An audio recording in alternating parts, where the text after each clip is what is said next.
niba ufata umukozi wawe wo mu rugo nabi, tekereza baguhaye kuyobora abantu 200, wabafata gute?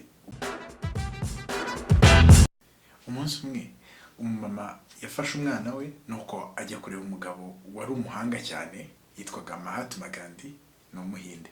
Nuko aramubwira ati, Gandhi, nashaka kumbwirira uyu mwana akareka kujya arya isukari nyinshi, dorakunda guhekenya isukari ndetse akunda no kunywa isukari nyinshi.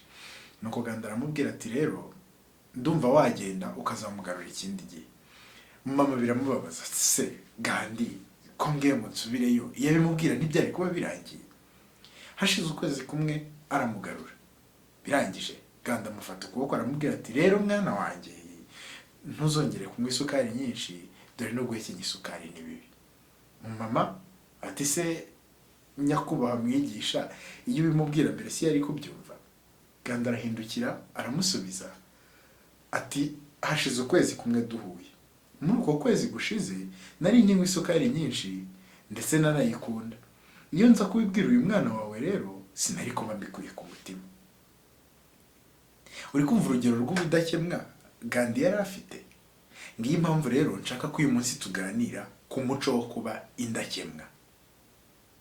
Gusa mbere yuko tutangira video nakwibutsaga gukora subscribe niba utari wayikora, ndetse no gukanda kuri iyo nzogera ya notification kugira ngo igihe dushyizeho video nshyashya ujye uhita uwa mbere kuzibona. Kuba indakemwa ni iki rero? Kuba indakemwa ubundi bikubiyemo imico 3. Uwa mbere ni ukuba indahemuka, kuba umuntu wubahiriza ibyo yavuze, kuguma ku isezerano. Uwa kabiri kuvugisha ukuri. Naho uwa gatatu ukaba ari ukuntu ufata abandi, donc gufata abandi bantu neza. Ngibyo bintu bitatu bikubiye mu kuba indakemwa. Kera twumvaga kuri radio bavuga ngo umuntu ushaka akazi ngo agomba kuba ari indakemwa mu mico no mu myifatire. Ni iki bundi bisobanuye iyo mico ko ari 3? None se kuba indakemwa bifite izihe nyungu? Umuntu w'indakemwa, tekereza kuri rwa rugero rwa Gandhi twavuze mu kanya, aba yifitiye ubwe icyizere cyuko icyo kintu ari kuvuga ari ukuri. Gandhi yarazi ko ari kubwira uwo mwana ngo reka isukari, azi ko ari ibintu bishoboka kuko nawe yarabikoze, uko kwezi kose aragufata arabikora. Umuntu w'indakemwa yigiriye icyizere. Icya kabiri ni uko umuntu w'indakemwa agira ubushobozi bwo guhindura abandi cyangwa se bwo influence abandi, agira influence ku bandi bantu. Influence ni kugira ubushobozi bwo kuba wabwira abantu ikintu bakagikora, kuba bakwigiraho. Ni icyo ngicyo umuntu w'indakemwa mu mico aba afite ubushobozi bwo kugira influence ku bandi cyangwa se kubagiraho ingaruka ariko nziza. Ikindi, umuntu w'indakemwa agira imishyikirano myiza n'abandi. Abantu baramwubaha, bakishimira gukorana nawe. Niba ari muri business bishimira gukorana nawe business, niba ari mu buzima busanzwe ikintu musezeranye aragikora. Urumva ko uwo muntu koko aba yiringirwa. None se ko umuco wo kuba indakemwa ari umuco mwiza, ubwo tukaba tubonye n'ikigezaho umuntu, kandi dushobora kubibona no kurugero rwa Gandhi. Tekereza Gandhi nkuko twamuvugaga, ari umuntu umwe yashoboye gufasha abahinde bagera kuri 300,000 bashobora kugira ku bwigenge. Ibindi bihugu byagera ku bwigenge birwanye, ibintu byabaye binini, bo mu mahoro bagera ku bwigenge. Ikindi kandi nkuko nabikubwiye tugitangira, abantu bazaga kumureba kumusaba inama kuko afite imico myiza, ari indakemwa. Urumva ko wari umuco mwiza. None se uwo muco wawitoza gute? Kugira ngo wumve uburyo wawitoza, tekereza gatoya ku rundi rugero ngiye kuguha. Ushobora kuba utarigeze ubona ahantu bacukura amabuye y'agaciro, ariko wenda warabibonye muri video cyangwa ikindi kintu. Abantu bashaka amabuye y'agaciro bayashaka mu butaka akenshi. Ntago avamo ari ya zahabu tubona, ari ya mpeta nziza ya diama ujye ubona wambaye oya. Ahubwo avamo ari amabuye nyine bakuye mu butaka nkuko ibindi bintu bivamo. None se bayakuramo ibyo bitaka n'imyanda gute? Barabishyushye, bakabifata, bakabishyushya, bakabishongesha. Ariko nyuma iyo bivuye muri wa muriro bigakonja, biba byavuyemo noneho ryabuye ry'agaciro. Ya mpeta ureba ukabona irabengerana ya diama endi bambika abafiance. Urumva kuba byaciye mu muriro bihita bituma noneho bivamo icyuma utari warigeze ubona ahandi hantu hose ku isi. Ngicyo rero ikintu noneho kiba gikwiriye kuba ku muntu kugira ngo amenye nawe ko ari indakemwa. Ibibazo, ibigeragezwa, ntabwo umuntu amenya ko ari indakemwa mu mahoro nyine kuko ubuzima bumeze neza. Oya, umenya ko ari uri indakemwa ufite ibintu byagutesheje umutwe, ni bya bavuga byagucarenjinze, nibwo umenya ko uri indakemwa. None se urumva ntago buri gihe uzahura n'ibibazo ngo ushobore kwitoza uwo muco, oya, ahubwo ugomba gutangira kuwitoza hakiri kare. Wawitoza ute rero? Kugira ngo umve ukuntu wawitoza, ujye ugerageza kwishyiriraho amahame wenda nk'irivuga ngo sinzabeshya. Ujye ubwiza umuntu ukuri uko byagenda kose, sinzabeshya. Iryo ni ihame rimwe ushobora kwishyiriraho. Niba warashatse ushobora kuvuga uti sinzigera nca inyuma uwo twashakanye. Iryo ni ihame. Igihe cyose ugiye kumva bigiye no kuza mu tuvuga uti sinzigera nca inyuma uwo twashakanye. Iryo naryo ni irindi hame. Irindi hame ushobora kwishyiriraho, niba ufite umuntu ukoresha, jya uvuga uti sinzigera ntuka umuntu nkoresha. Ushobora kuvuga uti se nimbabaza umuntu nzayamubwira ntimbabarira. Witoze kuvuga ngo sorry. Niba ukandagiye umuntu uvuga uti sorry, urumva ko uzaba uri kwishyiriraho amahame. Uti noneho rero uzamenya ute ko uri kuyageraho? Tekereza urugero muri Bibiliya bajya bavuga, muri Bibiliya baravuga ngo umuntu ukiranuka mu tuntu tworoheje abashobora gukiranuka mu bintu binini. Buri gihe gushyira ya mahame twavugaga mu bikorwa ubitangirira mu tuntu dutoya, kuko no gukora ikintu kibi bitangira uri gukora akantu gatoya. Ugeze ubona ko nk'iyo ufashe telefone yawe ari mu gitondo wari ugiye kujya ku kazi, boss akaba arwamagaye cyangwa undi muntu mwene ufitanye gahunda atugeze he utari wava mu nzu, ukamubeshya uti ndaje.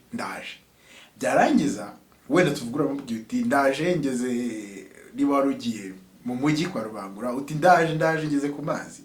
Byarangiza wenda we akaba yari hirya yaho, nyuma uri bushaka ikindi kintu mubeshya cyatumye bitagenda neza, gutyo ugende wubaka kubeshya kunini. Urumva uko umuntu ataba indakemwa bitangira gahoro bikiyongera. Niko rero no kuba indakemwa nabyo bigomba gutangirira ku tuntu duto cyane, duto, ukagenda uzamuka. Wenda dufashe urugero nka bya twavugaga byo kutazigera uca inyuma uwo mwashakanye.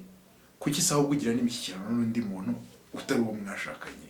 Kuki se ubeshya utuntu dutoya? Byihorere, uvugisha ukuri. Noneho tekereza nk'ukuntu ufata umukozi wawe wo mu rugo. Kuki se ugenda ukamufata nabi? Niba ufata umukozi wawe wo mu rugo nabi, tekereza baguhaye kuyobora abantu 200, wabafata gute? Ubwo ngo niba ufite ububasha nyine kuko wamwizaniye akaba gukorera, wabayobora gute? Noneho abo ngabo wajya bakandagira. Hari amahame abantu bagira ngo iyo umuntu umwe, tuvuga urugero, mukora muri company cyangwa mu kigo kinini, ufite boss wawe ngo yamaze kuza akagutonganya, nawe uragenda ugahita ufata abo ukuri ukabatonganya. Ubwo nawe numara kubatonganya barafata abo bakuriye babatonganya, abandi bakuriye badafite bo bayobora baratonganya, abandi barataha. Niba ari umugabo ajya gutonganya umugore we, namara gutonganya umugore nawe aratonganya umwana, namara gutonganya umwana mukuru nawe aratonganya umutoya. Ubwo isi yose ibaye gutongana. Urumva ko twese tugiye twingamo umuco wo kubindakemwa mu tuntu dutoya bishobora gufasha ibintu binini. Tukiri ku rugero rwo gufata abantu neza no kubindakemwa mu tuntu dutoya, reka dutekereze ku rugero rwa George Washington. George Washington yabaye perezida wa Leta Zunze Ubumwe za Amerika, ariko mbere yari generali yigeze kuyobora. Noneho yigeze kuba umusirikare. Noneho igihe kimwe yagiye kuganira n'undi mujenerali, uwo mujenerali yari afite escort. Biba ngombwa ko bageza nijoro bakiganira. Bigeze nijoro George Washington abona ntago ari bujye kuryama kuko bwamaze kwira. Babaza uwo mu escort yitwaga Primus. Babaza Primus, ufite ubundi buringiti ushobora gushaka irindi hemwe ujya kuryamamo?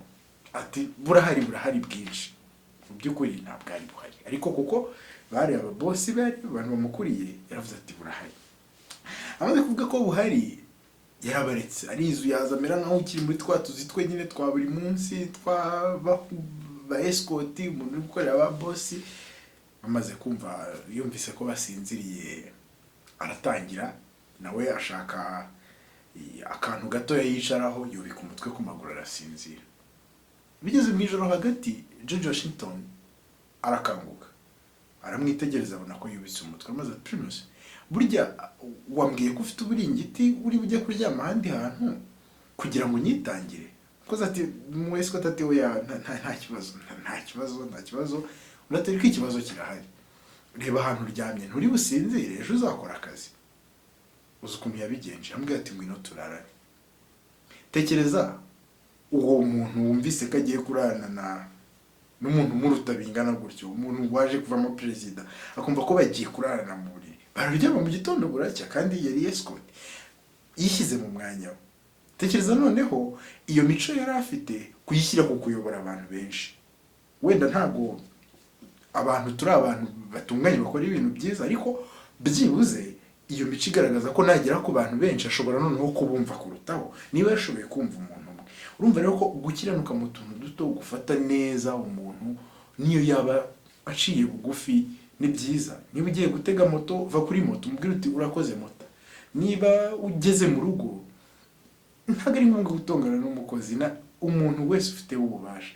Bajya bavuga ngo kugira ngo umenye neza umuntu uwo ari we, niba mujyanye nko muri resitora, ureba ukuntu afata wa muntu uza kubaha ibiryo, umuseriveri uko amufata niwe aba ari we. Niba mutuka, niba mwajyanye, menya ko ubwo nyine nawe nimumara kumenyerana nuko nguko bizagenda. Urumva rero uko tuba mu tuntu duto niko tuba no mu bintu binini. Urumva rero umuco wo kuba indakemwa tugomba kuwitoza duhereye mu tuntu dutoya, duto cyane. Noneho se utwo tuntu duto iyo birangira no tukagera mu bintu bikomeye tubigenza gute? Twitwara neza. Noneho twava mu bintu bikomeye, noneho tuba twabaye abantu b'indakemwa kurutaho. Urugero dusorezaho n'urw'undi mugabo wagize akamaro gakomeye, yafashije abantu, yitwa Nelson Mandela. Mandela yafunzwe imyaka myinshi kubera ko yaharaniraga ko abirabura muri Afurika y'Epfo badakomeza gufatwa nabi n'abazungu muri apartheid, muri apartheid. Ariko igihe Mandela yafungurwaga, ntabwo icyo yari afite ku mutima ari ukwihimura, abangaba bakoze ibi badufashe nabi. Oya, icyo yari ashaka si igihugu cy'abazungu cyangwa icy'abirabura, ni igihugu cyabo bose. Kandi ibyo byagize ingaruka nziza, bituma na nyuma y'abantu bamwigiraho. Kunda kubona ko amagambo Mandela yavuze abantu bayasubiramo. Yari umuntu kuko witoje kuba indakemwa mu mico no mu myifatire bitewe n'ibibazo yanyuzemo. Ntuzarinde rero kunyura mu bibazo, oya, ibyo byitoza gahoro gahoro bizagufasha gutera imbere. Kugira ngo wumve urugero byagufasha mu gutera imbere, tekereza uramutse uyoboye abantu ubitaho, ikigo uyoboye gitera imbere, ubucuruzi uri gukora, deal ufitanye n'undi muntu zigenda neza iyo uri umuntu w'indahemuka. Urumva rero uyu ni umuco ushobora kugufasha haba mu buzima bwa buri munsi busanzwe, mu rugo se, mu kazi. Ni umuco mwiza cyane. Ubutaha muri video ikurikiyeho tuziga undi muco. Niyo mpamvu nagushishikarizaga gukora subscribe ndetse ugakanda no kuyonzogera notification. Tubonane muri video ikurikiraho.